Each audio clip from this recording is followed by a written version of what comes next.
Hello buddy, my name is Eric, and today we're going to be doing something I've been wanting to do for a while. So I asked you, what is the worst antivirus in your opinion? So now we have installed the worst rated antivirus, and we're going to see, is McAfee Total Protection really as bad as people think it is? Now there are a couple of questions we have. First of all, does it block malware? Does it block malware better than Windows Defender, which you could use for free? That's one question. And the second one is it a massive pain to use that is so bad that it causes you more trouble? Because, I mean, it's not worth installing an antivirus if it's going to cause you more trouble than the malware it's supposed to protect. Now, it also comes with some additional features. One I already noticed is identity monitoring. It actually checks my email address to see if I've been in any data breaches, and of course, because I have, it tells me about it. Now, this is sort of identity theft protection. It also comes with a VPN. Now, this is a very different marketing than like a typical private internet access, but it does have virtual locations. But they're really marketing it on the security angle, which a lot of people might not agree with. But let's turn it on and just see. So, let's see. Now, the main thing that a VPN will do is it can change your location. It protects you from the site you're connecting to. And to some degree, it can also protect you from spying from your internet service provider, although technologies like HTTPS have made that less of an issue. I would still personally use a VPN when connecting to unsecure Wi-Fi, but not everyone feels that way. So, I just want to see, is this having a big performance impact? And it seems like not quite as fast as a commercial VPN, but that's totally acceptable. One thing I would want to check on that front. Okay, so they say they're not logging. And you can actually, if you did want the VPN, you can actually use the McAfee VPN separately. But that's not really why you're here. We all know how a VPN works. So now let's go see about a Fortnite skin swapper. Let's try some common malware. So let's go find some dodgy downloads. Here we go. Oh, and that's interesting. That's something YouTube has been doing against VPN users. And McAfee VPN, just like every other VPN, is being hit as well. And the password is 1337. All right. Now, it's sort of a fun test. We'll download 7-zip as well and see if McAfee causes us any trouble. Also check the resource usage. But as Linus did a video on that a few years ago, there is an impact, but it's actually not as bad, especially as long as you're comparing it to something like Windows Defender. It's not dramatically worse. Now, the biggest security benefit we're going to get from having McAfee, as opposed to Windows Defender, is simply that every malware you will ever find is going to have something to stop Windows Defender, but it may not be as aware of something like McAfee. So we're going to extract this. All right. Now, before we get to programming, and just like the ad I just put up, this feels like we've got an ad now. Okay, act now. But no, it isn't. I just got it today. I didn't even know they had one, to be fair. I was actually going to pay for this, but you can get a trial. And the prices here are kind of reasonable.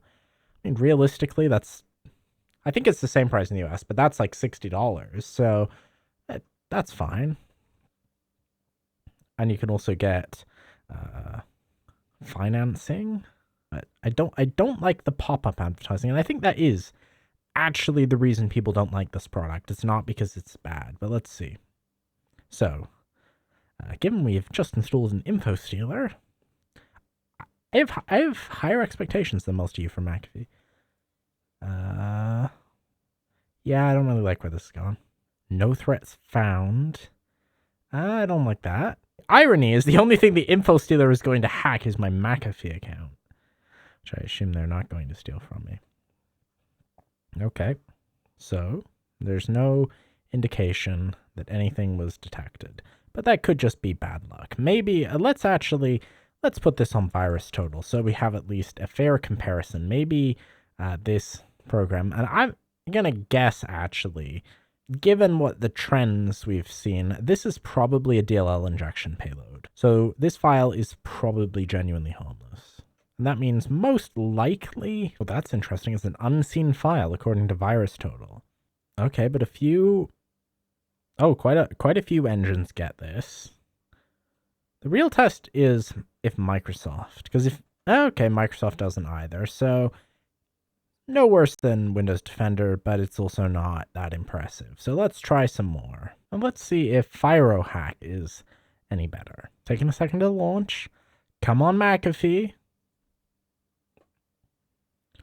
I believe in you. Let's also check this DLL just in case this is trouble. Nope, it's homeless. And it looks like we just ran another info stealer. Hope you like your information being on the dark web. Oh, wait a second. Oh, that's bad. So they just put the... I should probably edit that out. I know, I'm going to cancel my account, so it doesn't really matter. But so it seems like the name of the McAfee... Oh. So maybe that was McAfee scanning it? Because it's so big? It takes a while? Oh, we'll run it as administrator, because it's an undetected hack with no virus, so it should work. Oh, it's looking like it really had no virus. I really wanted to make a video like McAfee is actually good. I was expecting better. We just got an MS build exe that just popped up. Oh! Okay, McAfee, I was wrong for ever doubting you.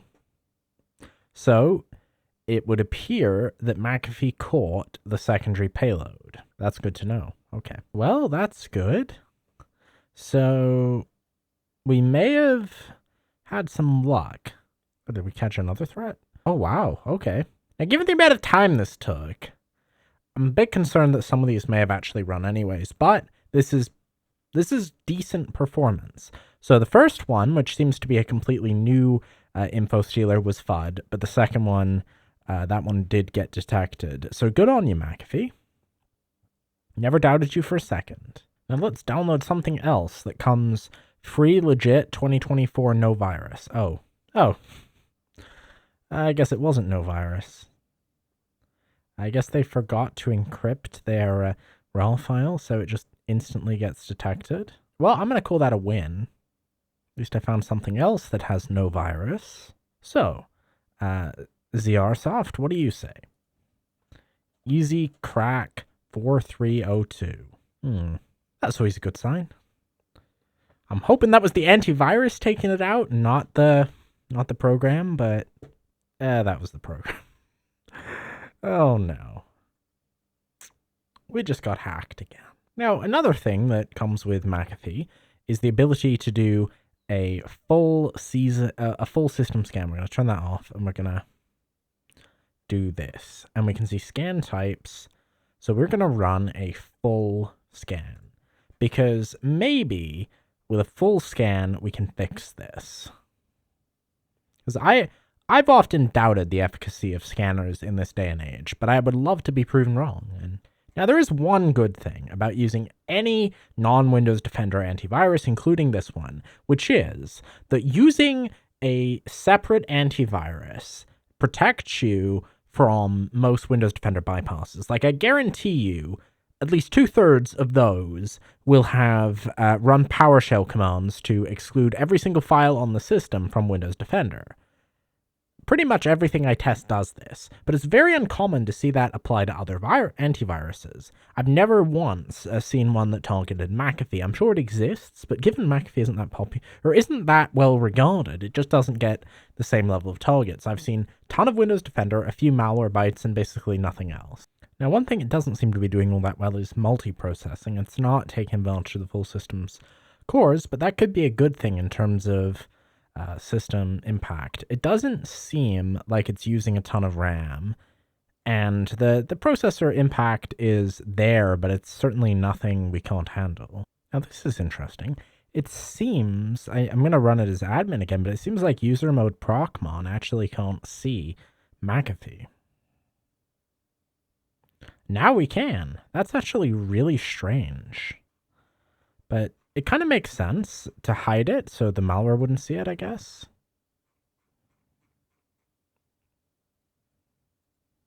I'm sort of curious.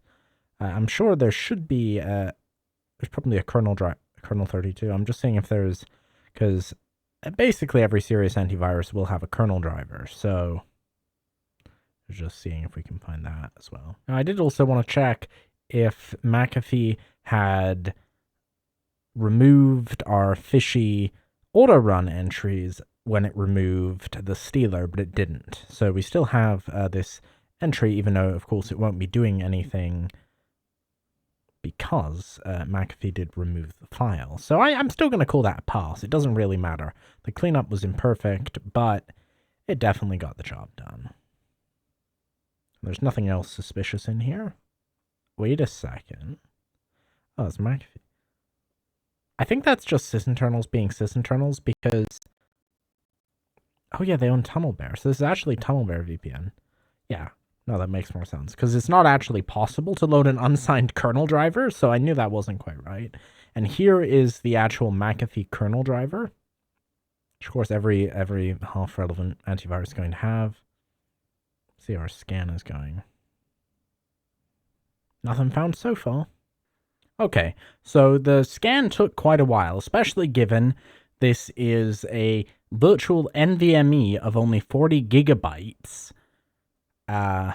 Yeah, that's a bit rough, and it did not find any threats, but I'm going to give this a passing grade in terms of protection. It's not amazing, but it did work.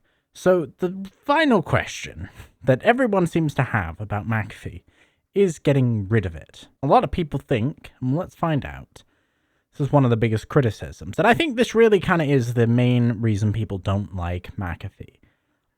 The way it's marketed and the fact it's difficult to install, because most power users' experience with McAfee is going to be it was on a pre-built they bought. Let's say that one, because I could totally agree with that one. We'll send that.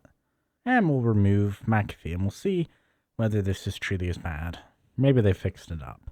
I know that it used to be so infamous. Okay, let's reboot and see how we're doing. That John McAfee himself had actually made a comedic video on his channel about how to uninstall McAfee antivirus. It's not easy. Let's see if we have any remainders of no obvious traces, but there's also this product called McAfee removal tool. Never a great sign for any program when there's a so-called removal tool. There's even a link to antivirus software. Okay, let's try this out. This is Major Geeks, which is still going. Okay, extracting files. Please wait. Agree. Why do we... actually, that kind of makes sense, given this is to uninstall the antivirus. Please wait while we remove McAfee product. Alright, overall, this doesn't seem to have been too bad. Which is kind of what I was expecting, but I don't think it's what you were expecting. You know, it's really, as a product, McAfee isn't that bad. If I had to make the choice, if I was running Windows and I had to make the choice between Windows Defender and McAfee, I would honestly probably choose McAfee. But the pop-ups are a bit annoying. And the biggest thing, if I had to criticize McAfee, it's the way they market their product. There's two things I think they do that really upset people. First one is pre-installing them on basically every pre-built. And it would be fine if they gave you a year for free, but giving people 30 days, it's annoying. It's not helpful. Nobody wants this. So that's problem number one. Problem number two, I think, is these sketchy online ads. I've shown them in some of my videos. I'll actually, on the end screen, I'll put up the legitimate antivirus ads or sketchy one where I show this, where where McAfee are allowing these affiliates to promote utter scams. So that's my thoughts on the situation. And ultimately, there are no persistent threats installed on this VM. The only persistent stealer was removed by McAfee, and the ones that were not persistent just executed once. And unfortunately, the bad thing is they were undetected. So you could still get hacked. But it's not a terrible result. I've had worse results with Windows Defender many times where I've only realized that I'd forgotten to disable it when it falsely recognizes my VMware hiding driver as malware. So now we just reboot. Alright, let's do it, and we'll see if we have successfully gotten rid of every remnant of McAfee products. No processes. I mean, we can check auto runs, but it's looking pretty good. And let's see that Windows Defender actually does turn itself back on. But McAfee is definitely gone. That's not great. It seems like Defender isn't enabling itself. Let's just see what SFC scan now has to say. Well, SFC says it found some issues, so let's reboot and see if Windows Defender comes back. Well, it doesn't seem like Defender is working anymore. That's a bit troublesome. Because what I wanted to do was test all of these same samples that, including this one, which was detected by McaFee against Defender, but looks like we were not going to be able to do that. But we can run them anyways, just to see if there's anything. Might still be working. Oh, looks like Axopack opened Edge this time, and ZLSoft is decisively gone by its own volition. So that's going to be all for this video. Hope you enjoyed it. Overall then, McaFee as a product is genuinely not that bad. At least not as bad as oh, are we finally going to get Defender? Nope. But one of the big problems is the uninstaller for it is broken, and that would be less of a problem if it wasn't pre-installed on computers by default from many manufacturers. I know once I bought a Dell and it had McaFee built in, and that is, I think, why people dislike it so much. So that is all for this video. I hope you enjoyed it. Bye.